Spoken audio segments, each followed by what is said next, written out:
Dans un petit village perché sur les collines de Provence, vivait Élodie, une jeune femme à l'esprit libre et au cœur passionné. Elle rêvait d'aventure au-delà des champs de lavande.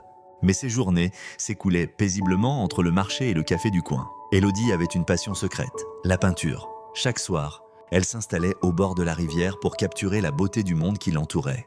Un jour, alors qu'elle peignait le ciel embrasé par le coucher de soleil, un étranger fit son apparition. C'était Lucien, un poète voyageur, les cheveux ébouriffés par le vent et les yeux pétillants de curiosité. Intrigué par son art, il s'approcha d'Élodie.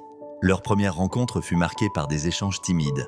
Mais rapidement, une complicité s'installa entre eux.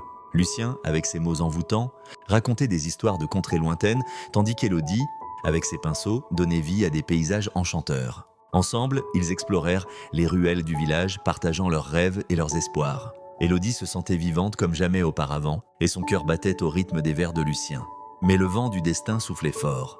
Lucien devait poursuivre son voyage, laissant Élodie face à son choix. Rester dans son village tranquille ou suivre son cœur vers l'inconnu. La veille de son départ, ils se retrouvèrent au bord de la rivière, le ciel étoilé comme témoin de leur promesse. Lucien lui offrit un carnet rempli de ses poèmes et lui murmura « Emporte mes mots avec toi et peins-les sur la toile de ta vie ».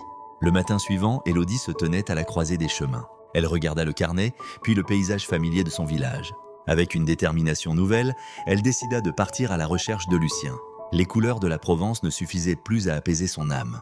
Elle emprunta le chemin des collines, le cœur battant, prête à écrire sa propre histoire, à la croiser avec celle du poète qui avait allumé la flamme de l'amour dans son cœur. Leurs chemins se recroiseraient, elle en était certaine. Dans ce monde vaste et mystérieux, l'amour était la plus belle des aventures.